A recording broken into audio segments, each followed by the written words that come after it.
का form fill up करने से पहले आपको ये जानना पड़ेगा कि क्राइटेरिया क्या है, एलिजिबिलिटी क्राइटेरिया क्या है जिसकी सहायता से हम नीट का फॉर्म फिलअप कर पाएंगे। आप बीएससी, बी फार्मा जैसे कोई मेडिकल कोर्सेज कर रहे हैं तो आप एलिजिबल हैं, और साथ साथ अगर आप 12th क्लास में अपीयर कर रहे हैं तो भी आप इस एग्जाम के लिए एलिजिबल। एज का क्राइटेरिया बहुत सिंपल है। एज का क्राइटेरिया ये है कि जब आप फॉर्म भर रहे हैं उस समय आपको 17 ईयर्स का होना चाहिए। इसके अतिरिक्त अगर आप किसी कास्ट बेस्ड रिजर्वेशन में आते हैं तो आपके पास कास्ट सर्टिफिकेट होना चाहिए और उससे आप रिजर्वेशन का बेनिफिट ले सकते हैं।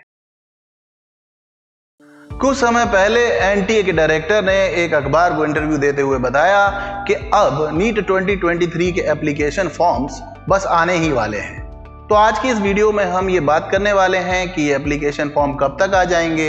साथ ही साथ हम इस बारे में बात करेंगे कि इन एप्लीकेशन फॉर्म्स को फिलअप करते समय हमें क्या सावधानियां रखनी है, वो कौन से सर्टिफिकेट्स हमारे पास होना चाहिए जिससे हम रिजर्वेशंस को अवेल कर सकते हैं, और एलिजिबिलिटी क्राइटेरिया क्या है जिसको लेकर बहुत चिंता में रहते हैं स्टूडेंट्स और बार बार पूछते रहते हैं कि सर मेरी एज ये है, मैं दे सकता हूँ क्या नीट, मैं 2007 का बर्थ है मेरा तो सर मैं दे सकता हूं क्या नीट, मेरा 99 का बर्थ है मैं दे सकता हूं क्या नीट। तो इस सब के बारे में हम यहां पर डीपली एनालिसिस करने वाले हैं आज, और इस वीडियो में हम आपके सभी प्रश्नों के उत्तर देने का प्रयास करेंगे।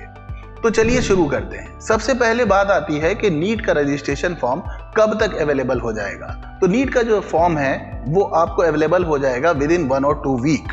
तो 1 से 2 वीक के अंदर आप नीट का जो फॉर्म है वो एनटीए की साइट पे देख पाएंगे, आप उसको फिलअप कर पाएंगे। नीट का फॉर्म फिलअप करने से पहले आपको ये जानना पड़ेगा कि क्राइटेरिया क्या है, एलिजिबिलिटी क्राइटेरिया क्या है जिसकी सहायता से हम नीट का फॉर्म फिलअप कर पाएंगे। तो हमारा एलिजिबिलिटी जो क्राइटेरिया है वो सबसे पहले तो यदि आप 10+2 पास आउट हैं, आप बीएससी, बी फार्मा जैसे कोई मेडिकल कोर्सेज कर रहे हैं तो आप एलिजिबल हैं, और साथ साथ अगर आप 12th क्लास में अपीयर कर रहे हैं तो भी आप इस एग्जाम के लिए एलिजिबल हैं। फिर है एज का क्राइटेरिया जिसको लेके बहुत पंगा करते हैं। तो देखिए बहुत सिंपल है, एज का क्राइटेरिया बहुत सिंपल है। एज का क्राइटेरिया ये है कि जब आप फॉर्म भर रहे हैं उस समय आपको 17 ईयर्स का होना चाहिए।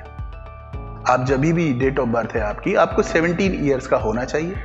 मैक्सिमम एज लिमिट कोई नहीं है, आप मैक्सिमम एज लिमिट यहां पर कोई नहीं है, लेकिन मिनिमम क्राइटेरिया है बस कि आपको 17 ईयर्स का होना चाहिए जिस ईयर में आप फॉर्म भर रहे हैं उस ईयर में। फिर है कि कैंडिडेट के पास एक ईमेल आईडी और एक वेरीफाइड फोन नंबर, ये 2 चीजें आपके पास होना चाहिए फॉर्म फिलअप करने के पहले। यदि आप इंडिया से नहीं हैं, किसी और कंट्री से बिलोंग करते हैं और आप नीट के फॉर्म को फिलअप कर रहे हैं तो फिर आपके पास इक्विवेलेंट लेवल का कोई ना कोई एजुकेशनल सर्टिफिकेट होना चाहिए। जैसे इंडिया में 10+2 की वैल्यू होती है, उसके इक्विवेलेंट आपके पास कोई ना कोई एजुकेशनल सर्टिफिकेट होना चाहिए, तभी आप नीट का जो फॉर्म है वो भर सकते हैं। इसके अतिरिक्त जो डॉक्यूमेंट्स आपको चाहिए, एक तो आपको 10th क्लास की मार्कशीट चाहिए। दूसरा, अगर आप 12th क्लास पास आउट हैं तो आपको 12th की मार्कशीट भी चाहिए, लेकिन अगर आप 12th में अपीयर कर रहे हैं तो इसकी कोई जरूरत नहीं है। वैलिड आईडी प्रूफ होना चाहिए आपके पास, जैसे कि आधार कार्ड, पैन कार्ड या पासपोर्ट, ये दूसरी जरूरत है। फिर यदि आप जनरल कैटेगरी को बिलोंग करते हैं लेकिन आपकी family income 8 lakh rupees per year से कम है तो आपको EWS सर्टिफिकेट बनवा लेना चाहिए। आपको EWS सर्टिफिकेट के साथ नीट के फॉर्म को फिलअप करना चाहिए, नीट के लिए अप्लाई करना चाहिए, तो आप 10% रिजर्वेशन क्राइटेरिया का फायदा ले सकते हैं। इसके अतिरिक्त अगर आप किसी कास्ट बेस्ड रिजर्वेशन में आते हैं तो आपके पास कास्ट सर्टिफिकेट होना चाहिए और उससे आप रिजर्वेशन का बेनिफिट ले सकते हैं। लेटेस्ट फोटोग्राफ आपके होने चाहिए। आपके पास एक तो होना चाहिए पासपोर्ट साइज और एक होना चाहिए पोस्ट कार्ड साइज। इसकी आप 2-3 कॉपी अपने पास बनवा के रख लें, क्योंकि एग्जामिनेशन सेंटर में भी मंगवाए जाते हैं। फिर बारी आती है कि पेमेंट की। तो देखिए, आपको सलाह देता हूं मैं कि वैसे तो सभी तरीके से पेमेंट कर सकते हैं, लेकिन कभी कभी यूपीआई से जो पेमेंट करते हैं उसमें प्रॉब्लम आ जाती है। तो आपको सलाह देता हूं कि आप डेबिट कार्ड से या क्रेडिट कार्ड से पेमेंट कीजिए, या फिर आप हेल्प ले लीजिए साइबर कैफे में जाकर और नियरेस्ट साइबर कैफे में जाके हेल्प लीजिए और फिर प्रॉपरली फॉर्म को फिलअप कीजिए और प्रॉपरली पेमेंट कीजिए। जब आप फॉर्म को फिलअप कर रहे होते हैं तो आपका जो थंब इम्प्रेशन होता है उसकी रिक्वायरमेंट होती है।